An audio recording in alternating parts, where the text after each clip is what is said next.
Oh, well, that's really great to hear. And I've got to say, Josh, the left-wing media, though, they are still so in denial. Have a listen to US Attorney Jeanine Pirro go to town on a reporter who claimed that there was no crime in DC. Oh, stop it. We are putting all kinds of resources onto the street. Thank you, guys. Thanks. Martin issued a press release hailing the drop in crime rates at the end of it. What changed? It's never enough. This changed. It's never enough. You tell these families crime has dropped. You tell the mother of the intern who was shot going out from McDonald's near the Washington Convention Center, oh, crime is down. You tell the kid who was just beat the hell and back with a severe concussion and a broken nose, crime is down. No, that falls on deaf ears, and my ears are deaf to that, and that's why I fight the fight. Josh, that is one of the best shutdowns I have ever seen. Yeah, Jeanine Pirro is awesome. She was actually the lead county prosecutor in Westchester County, New York, back when I was growing up in Westchester. So I've actually been familiar with her name for frankly, most of my life. I mean, ever since I was a child, frankly. So, it's really great to see Judge Janine actually get back out there because, she was doing the whole Fox News media circuit for a very long time. It's really amazing to see her get out there and try to enforce the law again, which is really the best thing that she is good at. This notion that the crime in Washington, D.C. is down, it's an absurd talking point. And what the left-wing media are doing here in the United States is they are saying that compared to 30 years ago, crime in Washington, D.C. is down, goes the claim. But why cherry pick the data? Why go to 30 years ago? If you actually go back to 60, 65 years ago, go back to 1960, I think is the starting point there. Crime is at least twice, if not more than twice, that high in the nation's capital in Washington, D.C.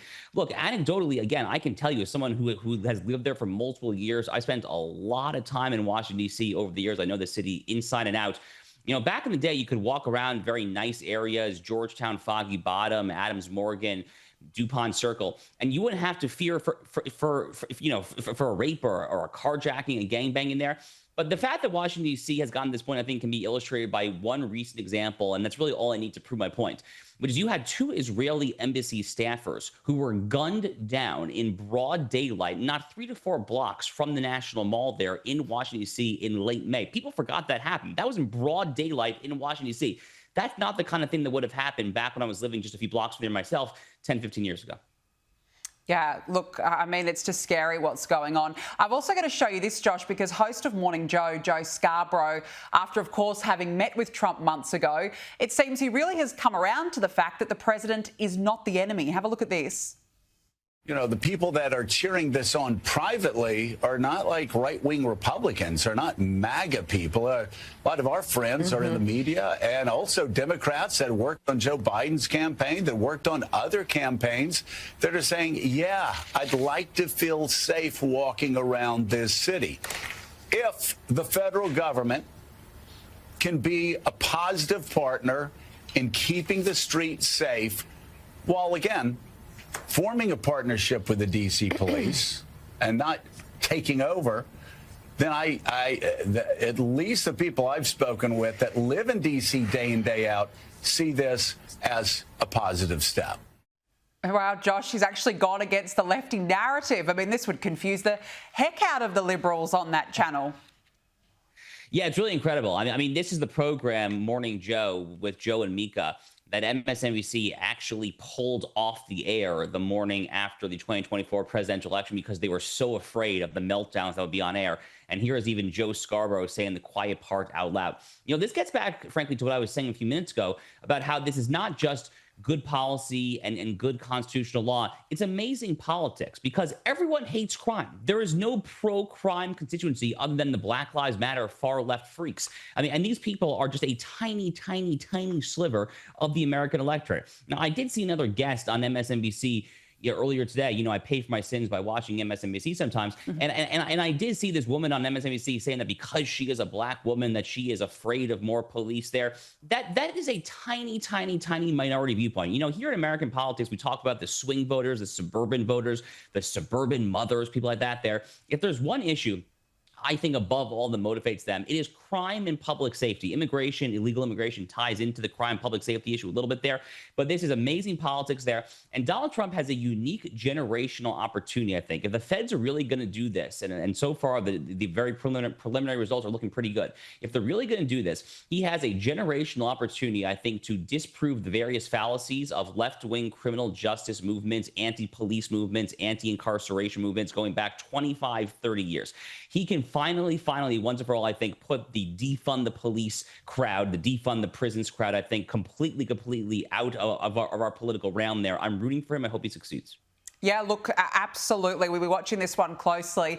Now, this next one is going to be huge. The White House is set to host a UFC event next year as part of July 4th celebrations to mark the 250th anniversary of the country's founding. Here is UFC boss Dana White. It is definitely going to happen. I talked to him last night, him being the president, and I'm flying out there at the end of this month, and I'm going to sit down and walk him through, all the plans and the renderings, and we're going to start deciding what he wants and doesn't want. But yeah, it's definitely going to happen. Josh, this is going to be huge. Yeah, Dana White is about as MAGA as it gets, right? So I mean, the personnel definitely fits. Donald Trump has a very long history of being involved in mixed martial arts, boxing, wrestling. I mean, this goes back to Donald Trump's days as kind of a figure of the New York tabloids in the 1980s, 1990s there. So it's very fitting that he would do this. Frankly, now that I think about it out loud, it's kind of funny that he never actually did this during his first term. So better late than never, I guess, to an extent. That's going to be a hot ticket. I mean, I assume that they're going to do it in the White House lawn. You can't literally do it in the White House because you can't have any spectators. So I assume they'll do some sort of stands there, and that's going to be a really hot ticket. That's going to be a really attractive event there. This July 4th coming up next year, which is going to be the 250th anniversary of the founding of our country. It's going to be a celebration like none other. And, I kind of shudder at the thought. What if Kamala Harris had won? And on the 250th anniversary of the founding of the United States of America, we'd be talking about how our country was founded with white guilt, with the original sin of slavery. It was conceived in bigotry and hatred and homophobia, transphobia, blah, blah, blah, blah. And then on the other hand, we're just going to have an absolute banger of a fireworks show. We're getting ready to host the Olympic Games in Los Angeles in a few years. And then on July 4th, we're going to have a UFC fight to top it off. I mean, that's the America that I want. That's the Donald Trump. That's the America, frankly, that I voted for. I think that's what most Americans want as well. Oh, look, absolutely. America is back. And I tell you what, that celebration next year is going to be one for the ages. You can tell already. Now, look, US stocks have hit a record high as inflation holds steady over in the States at 2.7% in July, despite Trump's tariffs. Here's a breakdown. When you look at the key categories that we always look at, energy, food, and shelter, energy fell by 1.1%. That was largely driven because of gas prices falling in the month of July by 2.2%. Look at that food. I mean, this is where people spend their money, right? Food every single day. Food flat, 0%, and actually down at the grocery store. Josh, what do these latest figures suggest? Yeah, CNN, I presume that they would have liked to have seen a massive spike there to therefore blame it on Donald Trump and his tariff policy. I think a lot of people owe Donald Trump a pretty substantial apology when it comes to his rollout of his tariffs there, the reciprocal tariffs, his whole approach to political economy and trade in general. People said that this is going to get us back. Well, I mean, perhaps to 1979 era Jimmy Carter inflation, but a lot of people said that it might be even worse than Joe Biden just a few years ago. I mean, it was the summer of 2022, just 3 years ago here in the U.S., that inflation reached 9.1%. People were saying that Donald Trump is going to get dangerously close to that. And what do you know? Nothing happened. A total, absolute nothing burger. And by the way, it's not just inflation that is being totally constant. Trump is bringing in historical revenue to the U.S. Treasury when it comes to the actual revenue from these tariffs as well there. Because most presidents have kind of shied away from tariff policy in recent decades. Donald Trump's bringing it back. He's getting in more revenue without seeing much of an effect, if at all, when it comes to inflation. The stock market is soaring there. It's almost as if the billionaire guy who has run the Trump organization for 30, 40 years kind of sort of maybe knows what he's doing when it comes to managing the economy. And it would have been really nice to have seen, in retrospect, a little bit more humility on the part of the talking heads on left-wing cable news networks when they were confidently predicting with a very high degree of certainty that Donald Trump would crash the economy, when we now know it to simply not be the case.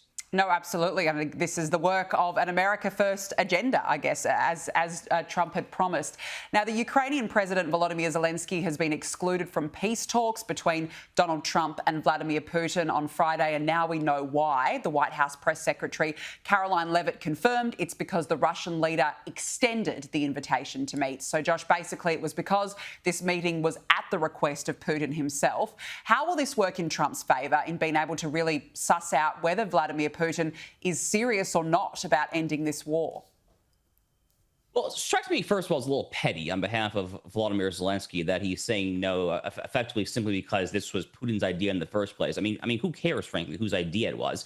I mean, the notion that we could have all three men in the same room, I personally was very excited about that. As someone who thinks that this war has gone on for way, way too long, as someone who has been calling for U.S. statesmanship and diplomacy to try to find a viable off-ramp, I was hoping that Zelensky and Putin would finally, once for all, get in the same room. So I guess that will wait for another day. Look, Trump has really amped up the rhetoric against Vladimir Putin over the past couple of months. He has had a mixed record historically when it comes to Russia. Some people said he's been a little too friendly rhetorically. The policy has actually always been consistent. He's been very tough on Russia, really going back to his first term. And now the rhetoric is really kind of fully matching the policy as well there. I don't think Putin's going to be particularly receptive there. So it'll be very interesting to see if Trump can actually try to finagle him and actually try to get him to make some sort of concessions there. The basic roadmap for what a deal in Russia-Ukraine, what it actually looks like, to me, I think it's pretty common sense. It's going to require painful concessions on both parties. This is where leaders come in. I mean, this is the ultimate kind of deal here. You know, Trump literally wrote the art of the deal here. He's had amazing success, by the way, on the world stage already. We had this recent Armenia-Azerbaijan peace deal at the White House just last Friday.